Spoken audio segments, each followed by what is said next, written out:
Est-ce que vous connaissez l'histoire d'Amanda Knox? C'est une autrice, militante et journaliste américaine dont le procès a défrayé la chronique. En 2007, elle a été emprisonnée pour plusieurs années en Italie suite à sa condamnation pour le meurtre de Meredith Kercher, qui était sa colocataire et une de ses camarades de classe dans un programme d'échange linguistique. Le procès, il a été hyper expéditif. Elle n'a pas eu droit à un avocat compétent, elle n'a pas eu droit à un interprète compétent non plus, ce qui rend du coup la communication assez difficile quand tu parles pas l'italien face à un tribunal italien. Sauf que, pas de chance, elle était complètement innocente, et lorsque le véritable coupable a été retrouvé et que justice a été rendue, Amanda Knox est devenue justement le symbole d'une justice expéditive, une justice orientée et complètement incompétente. Son histoire, elle a déjà inspiré un autre film qui est sorti en 2021, qui s'appelle Stillwater, mais surtout, il a fasciné une certaine Justine Triet, qui s'en est servi de base pour Anatomie d'une chute. Il y a quand même quelque chose d'un peu étrange dans cette situation.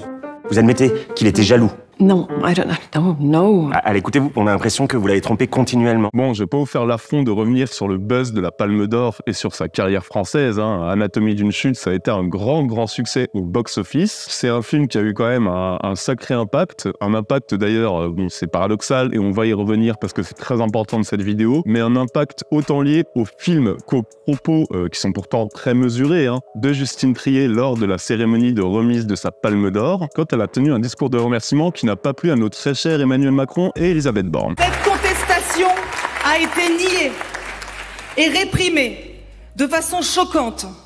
Et ce schéma de pouvoir dominateur de plus en plus décomplexé éclate dans plusieurs domaines. Mais du coup, le premier sujet, dans cette vidéo, on va parler de politique, certes, mais on va surtout parler de cinéma, c'est de savoir ce que vaut Anatomie d'une chute, en fait, en tant que film, en tant que pur objet cinématographique. Et c'est quand même un sacré film, parce que par l'histoire de ce couple, dont le mari est retrouvé mort au pied de leur maison, personne ne sait vraiment si on est en train de parler d'un suicide ou d'un homicide. Et un an plus tard, leur fils, de 11 ans, qui est malvoyant, assiste donc au procès de sa mère. Un procès qui sera une véritable, une vraie dissection du couple en fait. Et surtout, un procès qui va complètement laisser le soin au spectateur de décider et de juger lui-même en fait les torts des uns et des autres. Et juste à partir de l'affection que chaque spectateur mettra dans tel ou tel personnage, il devra décider s'il s'agit d'un suicide, d'un accident ou d'un meurtre. Et ça, personne n'en sait rien. Dans le film, au début, personne n'a aucune preuve. Et c'est juste le talent oratoire, le charisme et le sang-froid qui va déterminer si un être humain est coupable ou non. Et ça, je trouve l'idée très forte. Je trouve que Justine Triet y colle parfaitement. Et on est sur un grand film, parce que c'est un film qui est très intelligent, qui est surtout plein de non-dits, parce que par son sujet, il brosse énormément de thématiques, évidemment. Et c'est surtout un film qui est dans un dialogue permanent avec son spectateur, conscient des partis pris que va prendre le spectateur, en fait. Et il va en jouer en fait.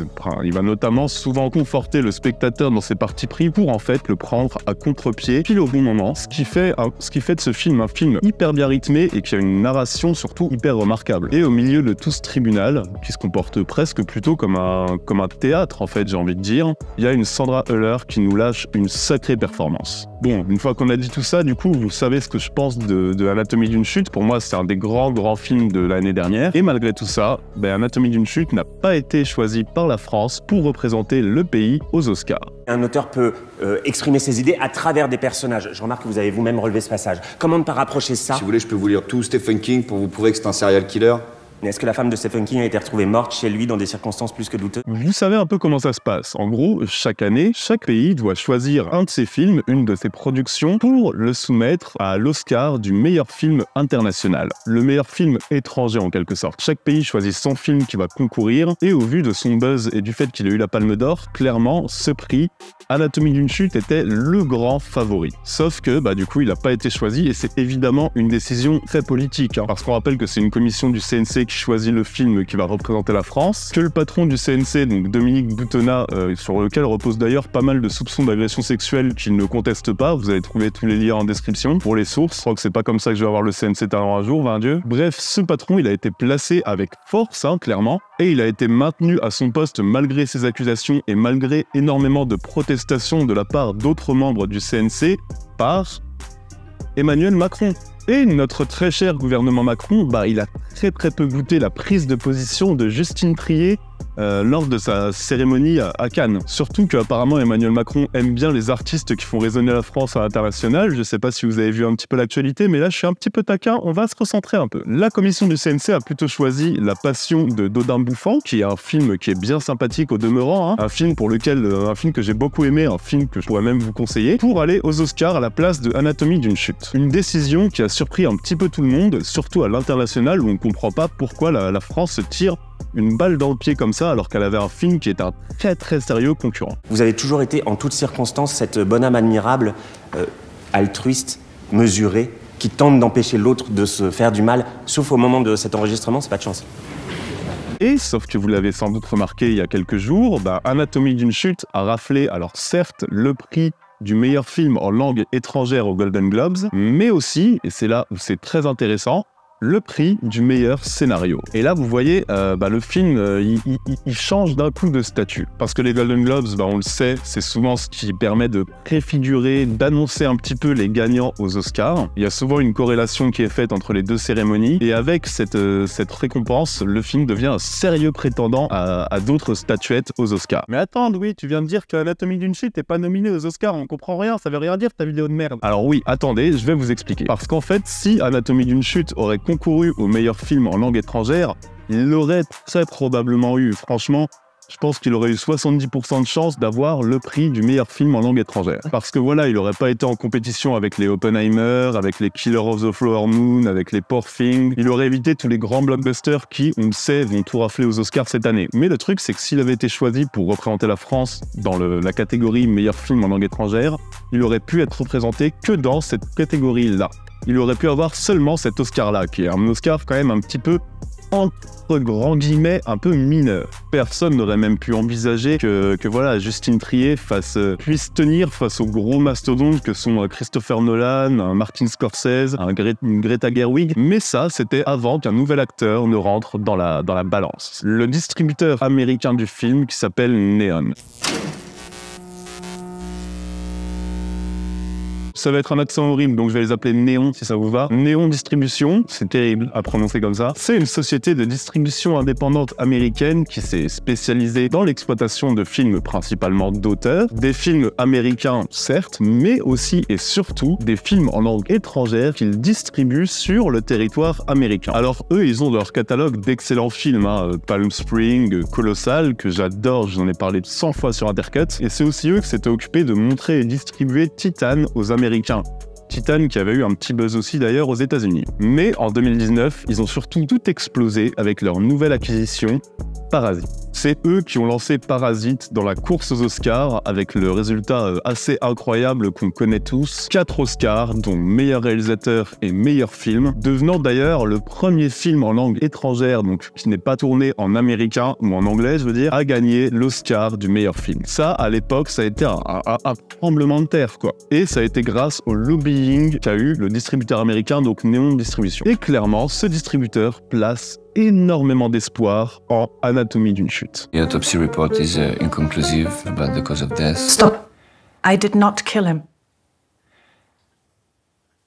That's not the point. D'ailleurs, les deux films ont une carrière un peu similaire. Voilà, Palme d'Or à Cannes, gros succès dans leur pays, acquisition par un grand distributeur américain et exportation idéale puisque Anatomie d'une chute a notamment pas mal de séquences en anglais. D'ailleurs, je vous conseille aussi d'aller voir la bande-annonce pour le public américain, le trailer de Anatomie d'une chute.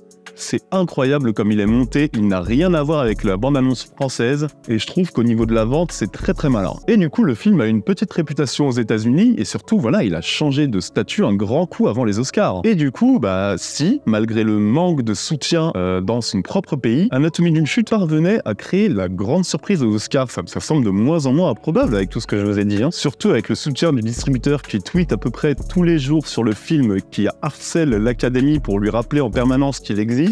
Franchement, il y a quand même pas mal de conditions qui font que la surprise peut se concrétiser. Après, la marche est encore haute, vraiment, la marche est haute, mais regardons par exemple quelques catégories. Certaines catégories, clairement, elles sont déjà quasiment décidées. Malgré le jeu assez génial de Sandra Hüller, par exemple, on sait que meilleure actrice, ça va sans doute se jouer entre Lily Gladstone ou juste Emma Stone, qui est la grande favorite, et je comprends parce que c'est une actrice qui me laisse quand même globalement assez froid généralement. J'ai pas du tout d'affection particulière pour Emma Stone, et je trouve que son rôle est assez hallucinant dans Poor Things. D'ailleurs, on va en parler assez rapidement sur Intercut, parce qu'il y a beaucoup de choses à en dire. Juste, je laisse le film un peu décanter. Bon, meilleure réalisation, pareil. On sait que Anatomie d'une chute va passer à côté, en tout cas je pense. Je pense que le film a une réalisation qui est trop froide, trop analytique, et pas assez tape à l'œil pour les Américains et pour les Oscars, je pense en tout cas. Mais le truc, c'est que le distributeur semble miser sur 2 autres catégories qui là d'un coup me semblent plus accessibles paradoxalement. Paradoxalement parce que c'est les catégories peut-être les plus demandées, c'est-à-dire meilleur scénario et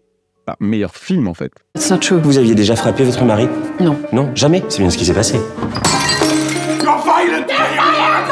Et vous savez quoi? C'est peut-être ce qui me semble le plus probable, quoi. Si Anatomie d'une chute repart avec une statuette, pour moi, ce sera celle du meilleur scénario, ou alors carrément la statuette suprême du meilleur film. Parce qu'Anatomie d'une chute, je trouve qu'on n'est pas sur un film d'où surnage une certaine performance particulière. On n'est pas sur un film où, le temps de quelques séquences, on note une réalisation qui est incroyablement percutante et visible et juste hyper marquante. Non, non, moi je trouve qu'on est plutôt sur un film qui forme un tout qui est hyper cohérent, un tout qui est servi par chaque mot, chaque acteur, chaque performance et chaque plan en fait, qui permet vraiment au spectateur de plonger dans cette dissection d'un couple en crise et qui brasse par ce sujet 1000 autres thématiques sans jamais les survoler quoi. Alors voilà, la France a peut-être privé, juste pour crime de lèse-majesté envers notre ami Macron, Anatomie d'une chute d'un Oscar du meilleur film étranger.